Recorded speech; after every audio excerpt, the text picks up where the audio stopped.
Hey, everybody. Welcome to another customer success podcast. So, this is where customers come to us unsolicited. They comment on a post of ours and they say, well, we're going to talk about what Emma's experience was. And we read that. And then we simply say, would you be willing to come on this podcast and talk about it? We don't talk in between. We haven't talked really before, except to make sure Emma's connection was good. And so I'm going to get to come at this fresh. I used to read the history and the story before, but I like to come at things fresh. So hi, Emma, and welcome. Thank you very much for doing this. Yeah, thank you for having me. Yeah. I guess Yeah. a little background on us is I have a 2.5-year-old Mini Aussie. I got her as a puppy, and unfortunately, I made a few mistakes with socialization, and she became really reactive. And I think that's a big part of our story because of her breed. She's naturally super nervous and anxious. Um, I didn't realize how much food played a part in that anxiety. And I'll get into that in a minute. But how I found Gussy's gut was on Instagram. I'm active on Instagram, have an account for her. But I saw an ad and didn't really think much of it, kind of left it alone. One of many ads, right? Right, of course. It's just scrolled past. Was like, oh, it looks interesting. And then I won't go into too much detail, but I personally was having some health issues that I came to realize had to do with my gut. Physical and mental issues that had to do with gut health. Yeah. And so I kind of went back to the drawing board with my dog because we've been doing a lot of training, kind of like untraining that like reactive behavior. Yeah. And realized I healed myself with food and with my gut. And I was like, why can't I just do that with my dog too? So I scrolled past scrolled to another Gussy's Gut ad. This was a couple months later and realized that that's the product I've been looking for all this time. Because and yes, this isn't, I think Gussy's Gut is definitely more like for like the stool and the like itching and like the fur, but I don't think people realize how much the gut has to do with the brain. I'm not sure if you know more about like that research, but I have found that to be 100% true. There's a direct connection. I'll just interject super quick because I want you to tell your story. But there's the gut brain. People can Google this gut brain axis. There's the gut skin axis, AXIS, and there is a lung and gut axis that people mostly don't know about that one. And it's basically just the most nerve endings in the body or in the gut. Like there's more nerve endings in your gut than anywhere else on you, if you can believe that. And it communicates directly. It's a pipeline directly from the gut. The gut's angry, the brain's angry. The gut's angry, the skin's angry. The gut's angry, the lungs are angry. And it depends on the microbes, and it gets incredibly complicated past that. So that's why most literature just focuses on that higher level, saying, look, there's a very, very direct communication pathway, like a line directly into the brain, directly into the skin, directly into the gut. But please go ahead. Yeah, that definitely makes sense because that's been my personal experience, and that's fortunately been our experience with my dog. So yeah, I like to think of it as like you don't go take your dog on some like high, and you also don't go exercise, like run a marathon on an empty stomach, right? Like I don't go exercise my dog, who is incredibly athletic, and I think of her as an athlete. I don't exercise her without her feeling like satiated. Yes, she has to digest first, but it's like I know that the gut, even in the simplest terms, is like hangry. People get hangry. Like my dog needs the right nutrients and food in order to feel okay. Right. Like going on a walk even. So we started Gussy's Gut just like the daily, I guess. I saw you have other projects now, which is amazing. And I want to hear more about those and like how and now that product daily, we just renamed it Boost. Okay. So it's called Boost because it boosts health within 90 days. So yeah. So we've been on it for 4 months, which is great. But we didn't really see like there's obviously a bunch of factors in reactivity and like anxiousness. Didn't really see results until the last month. And I can take her on walks now, which is like crazy for me because Wow. like going on a calm walk for us is like kind of insane. Wow. Her like being able to pass a dog. Oh no, what happened? I can hear you. Okay. Okay, we're back. Being able to pass a dog on a walk and her not react to it, I think it has 100% to do with how I'm feeding her. And I know that sounds crazy because I am, of course, it has to do with training and socialization, all the things, and I'm doing all of that. I'm keeping all that up. But the last kind of like missing piece to that puzzle for us was food. And we don't go on walks without her eating first. And yes, I'm feeding her. I wish I could feed her like 100% raw diet, but I'm doing We Feed Raw, which is a company I'm doing their like freeze-dried Good raw. for you. Good for you. Love the company. Yeah, they're a fantastic company. I'm doing like that and then Honest Kitchen, and we're kind of doing like a combo of those two. Okay. And she can actually be pretty picky. I feel like, I don't know. I grew up with dogs that just like would absolutely devour anything in front of them, but like she's a relatively picky dog. She'll like go sniff her food and walk away, which is amazing. I'm like, oh my gosh, what did I do? But Gussy's got, I mean, it's green. So like I was like, my dog is not gonna eat this. But she does, and she loves it, which is amazing. Why did you say that? Because it's too healthy? Yeah, it just looks green. I mean, like kids don't like green stuff, you know, like Right. I mean, but also like to me growing up, dogs ate like cheese and meat. Like dogs don't eat vegetables, you know what I mean? But like I don't know what it is about this stuff, but she loves it. She eats it every day. And well, I think the answer, just a super quick interject, they sense it's fermented. They sense they sell, they're like little apothecaries for themselves. They're little, diagnostic and treatment engines. Like they just know what they need to feel better. They're way more in touch than we are. We put all these things in our heads and all these biases and experiences and things like we heard from childhood or, the TV and the commercials on YouTube and whatever. And they're just like, yeah, I sense that. I need that. I'm going to do it. It's like in the wild, like, deer gnaw on aspen trees because they have a natural, essentially like a very similar ingredient to aspirin when they're shedding their horns, their antlers. And it's just another example that's not a dog or a cat in nature where they're self-medicating, they're self-treating because they're geniuses at it. But anyway, please go ahead with your story. So, so before Gussy's gut, dog was anxious, couldn't walk by other dogs. What was your dog doing? Pulling, growling? All of it. All of it. Okay. Yeah. Pulling, started with growling, and then it's kind of this like lunge and bark, like this kind of like almost like aggressive lunge and bark. And it obviously would depend on how far away the trigger was, and it's people too, unfortunately. Okay. That's no fun. And then were there any other issues at all? Any other health issues that you could tell? I think occasionally, I know occasionally, but I think this happens for everybody. Like depends on what your dog gets into or like the allergies of the season. She has had like a series of eating grass. I think a lot of, if you haven't seen your dog eat grass, and like you're just not watching your dog, I guess. I don't know. I feel like a lot of dogs eat grass. Some do, yeah. She's had inconsistent stools. She's had itchy skin. All of that stuff. Like I haven't experienced that in like months now. Like that kind of, I haven't noticed any inconsistencies. So since you started Gussy's gut, are you saying like the itchiness so far went away? The grass eating went away? Yes. Oh yeah. Okay. And then what was the other one? Inconsistent stools. Stools. Yeah. Yeah. Good. I mean, sometimes she get like constipated and be like, did she go? And like, I don't think so. Like are they green poops right now or no? A little bit, yeah. Yeah, that's funny. That's good.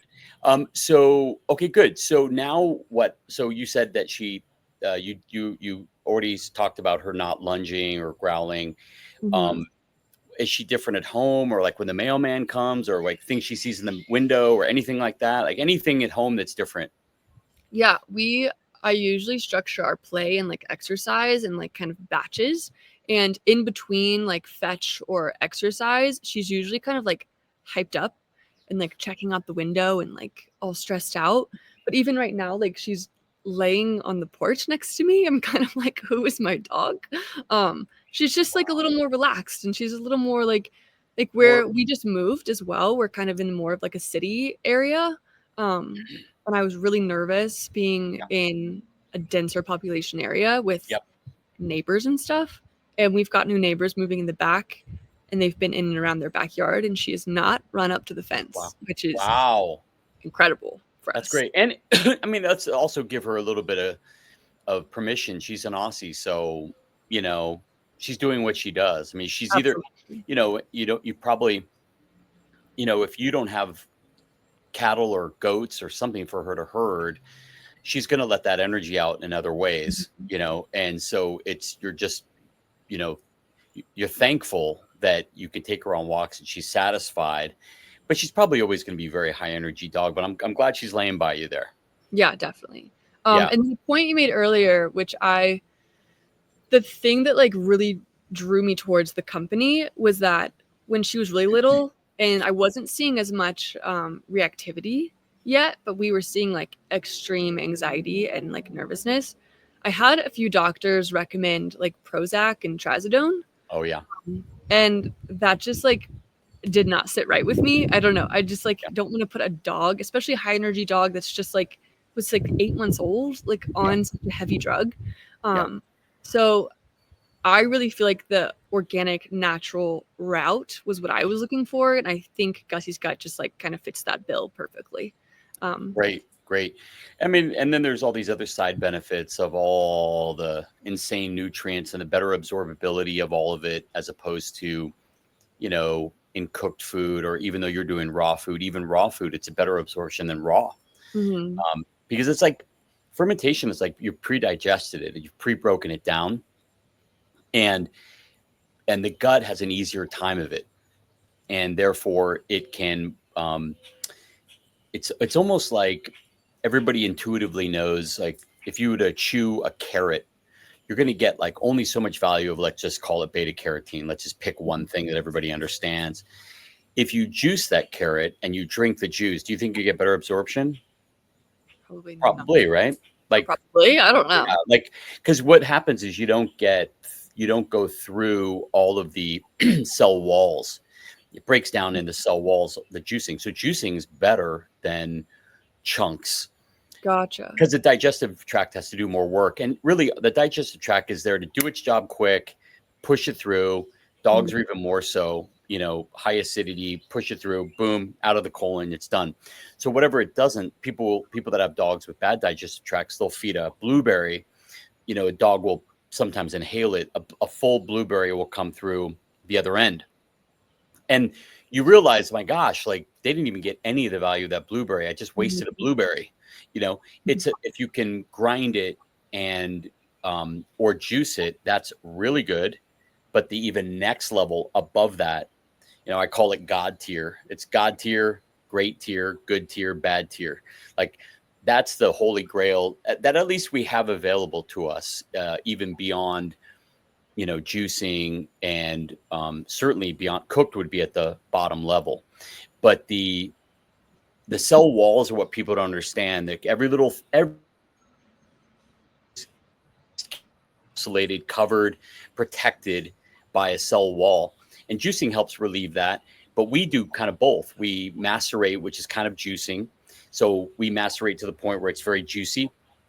We ferment, and then that fermentation breaks it down even another level beyond. So it unlocks more of the value of all the nutrients. And that's really what we're going for. It's actually one of the reasons people don't need to know how, like when you turn the light on in the morning in your room, do you need to know how the electricity works? Do you care? No. Not really. And so we don't go through a ton of detail, but even polyphenols and phytochemicals, all the great things that are in the ingredients that you're feeding, that is a really major part of healing the gut terrain of animals and people. And I'll just say one other thing. So anger, many holistic vets that we talk to, including our own, says that anger is held a lot in the liver. And I'm not saying your dog has this issue, but dogs with toxic livers or dogs with liver detoxification issues, and all sorts of range of liver issues, poor performing livers, whatever it may be. We have in there many ingredients, but the star among them is milk thistle. And if people Google the benefits of milk thistle, it's a great tonic and support for the liver. But if you can heal the liver in the case where dogs are having a tough time of it, need a little extra support, that daily, we designed that daily, which is now called Boost. We designed Boost to be a 90-day power regime because it's got 19 ingredients. So if you think of like your dog in a center circle, we have like all these arrows into that, quivers in our, like, literal arrows that you throw, that you shoot into a problem. Milk thistle's an arrow, beets are an arrow, kale's an arrow, and they're highly absorbable. So we don't know what is going to be the thing or things that works for your dog or that other customer's dog or that other customer's dog. So we threw the kitchen sink at it with Boost. And it turns out that its peak benefits are at 90 days. And so I would just also say, now that you're getting great results after you're over 90 days, take a look at our Sustain product, because that's going to carry you through into maintenance. Okay. And at a much greater savings. So it's about 40% less a little over actually.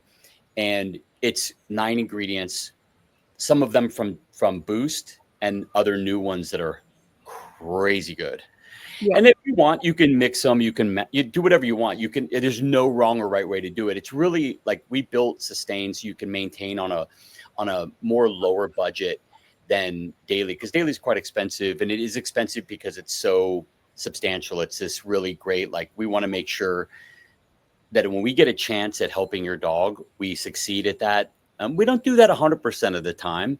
Like, we don't have a 100% success rate, but our goal was to get to at least 90% of the dogs that are taking it for 90 days. They're getting stories like yours, and it may be different for them. They may not have anger. They may, have excess gas or, just a really bad digestive system. But we want a chance to be able to, boom, take care of it. Let's move on into maintenance mode with either our Sustain product or youthful grasses. Have you tried the youthful grasses yet? I have not. No. Okay. We'll have to make sure you learn about that. That's another really great, and they're all, when people they're a creature of habit. So people think, well, this is the only thing that works. No, that's not true. Fermentation is what's working. And if you can change the nutrients in the formula, through either going to Sustain and or youthful grasses and sprouts, you're going to get very similar results. You just don't need all of those ingredients that Boost has.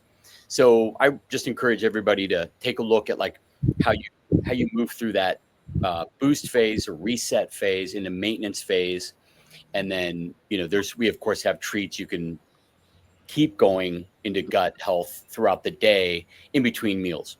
Yeah, well, on that point real quick, I do think it's important for people to know. I think a theme with like supplements for your dog and like raw feed is that once you see an issue, then you start changing up the food or like adding supplements. And I kind of wish I like found all of this that first time I saw the ad. I wish I just like use it as a preventative, essentially. I think there's so many things, especially with my own health, is like, is it not better to just like be eating good from the start, So like, I think this product is a fantastic opportunity to just like start from the beginning and really use it as a preventative measure and know that like your dog is going to be in like optimal health with it, and you don't have to like wait until something's wrong in order for you to like order it. It's not because we sell a product that I'm saying this. Most people will agree that it is easier to stay healthy by eating healthy. And what I would say is it is much less painful and much less expensive to stay out of what I call the penalty box. And the penalty box is when you start having those symptoms and you start moving into a state of disease. And disease has all kinds of, it's a full spectrum. So you may not even know you're in a state of disease or misalignment in whatever way however you want to characterize it, until a symptom is showing, but it's been 6 months in the making. And so now you have a really complicated and quite expensive thing to deal with, because it's just time is never your friend. So if you could just stay healthy, I mean, everybody understands, like, if they can get themselves to maybe, we were talking about juicing. Okay, I don't particularly juice right now. It's kind of it's really hard to do. It makes a big mess and it takes like 30 minutes to do. My mom does it every day, and she's, cleaning up for 15 minutes, chopping vegetables and all that. So, but I think if you can stay, eating healthy, stay away from the nasties, toxic ingredients, you can use good cleaning products and chemical free products in your home, and keep that toxic load and burden down for you and your pet. You have an easier time at staying healthy and staying out of that penalty box. So yeah, good call on that, Emma. Well, great. Anything else you'd like to say before we end? This has been great. I really appreciate it. Let me check my notes real quick. Okay. No, yeah, I guess my last question, which you kind of already answered, was like how the different products worked from like the daily into the sustain. But then the youthful, where does that one fit into? Like you kind of good question. Boost it, and then you sustain, and then where does the yeah. So youthful grasses is part of the maintenance phase. So it's the phases are reset, maintain, and delight. And delight is the treats. It's so we made it very, very simple so that everybody can follow without any problem. Youthful grasses can be used as a maintenance or as an additive, like an extra strength supercharger to sustain, because those ingredients don't overlap. They're completely unique. They're just grasses and sprouts, which is crazy powerful. Like, I mean, you want to talk about, it's like next level greens. It's like intense greens. And so you can always add it for dogs that need it. If people go to our website with gussysgut.com/guide, they can see exactly what, like, where their dog is, where they fit in, and what we recommend. Perfect. Yeah. So go there. Yeah. Go to guide /guide, and you'll see where your dog fits in. My guess is that you have a young dog, otherwise pretty healthy, looks like everything seems to be under control. You could just be fine with sustain. You don't need to add youthful grasses. But if you wanted to switch it up one month, pull off sustain, do youthful grasses, or something comes up where you need a little extra support. Let's say you got your dog into some sort of crazy competition where, there's like a high level of athleticism. You may do both during that time. It's just more support. It's more nutrients, more power, that more that you're throwing at health to maintain and ensure health. It's very simple. It's very simple to think about. People just don't allow themselves to think of health that way. It is so simple. It's just, everything's a tug of war game. So, on the one side you have team A, on the other side you have team B. Team B is the bad guys. And it's maybe like, it's the cancers and the allergies and, the pathogens, meaning the bad microbes that your dog gets, like Giardia and bad bacteria and all these other parasites, all these things. On the left side, on team A, is all the nutrients and all the food and all that stuff, all the good guys. And if that team is not as strong as the bad team, everybody knows how a tug of war goes. So the stronger team wins. So you have to match the power of team A and B in your tug of war. And it's really that simple. If you have a dog in a very toxic environment, you better work really hard or they'll get cancer at the age of 7. And that's why dogs do. And it's sad but true, but people just don't know what they don't know. So some people don't know when they live by a golf course. You better play a serious offense game, because all of those chemicals drift within a mile of that golf course. They go in the air and they go right in your window in your home. And so you can mitigate that with, tools, of course, like Gussy's Gut, but other great tools and air purifiers and all that. But some people don't even think that way. So it's, ladies and gentlemen, it's the plastic environment and chemical convenient world we live in, where, quick acting chemicals and convenience rules the world. And the negative side effect of that is toxic. It's just, our bodies don't like it. And this is why dogs, 50% of dogs are getting cancer younger than ever. It never used to be that way. When I was a kid, I grew up in the early 70s. Never was that way. You can just look at the data. Everybody has access to all this information. It's all documented. It's all there and written. So, as we've gotten to be a more convenient society, and we like things like our weeds to die faster and our bugs to be killed all over our home, and our air fresheners to pump out this chemical in our home so it smells pretty and it's plugged into the wall and all this. Those things come at a very, very serious cost. But because you can't correlate, you can't directly connect them either to that cancer diagnosis. You can't blame them. Nobody gets mad at them. Mm-hmm. But believe me, those are the reasons that, that collectively and cumulatively that our dogs are getting sick and dying and leaving us so fast. And so I'm writing a blog article about this right now, which is you have to be stronger on the defense, but you also have to be really strong on the offense. You have to play offense with all of these things. Definitely. But it sounds like you're doing a great job with diet. And it sounds like, you're really getting, I think, you threw your own wake up call, you got the message, you applied it to your dog, you saw the results, very, very simple. And I'm sure you're inspiring, many people from this video. So thank you very much for your time and reaching out to us. Yeah. Well, thank you for having me. It's been a great time. All right. Thanks, Emma. Thanks for watching, everybody. Everybody have a great day.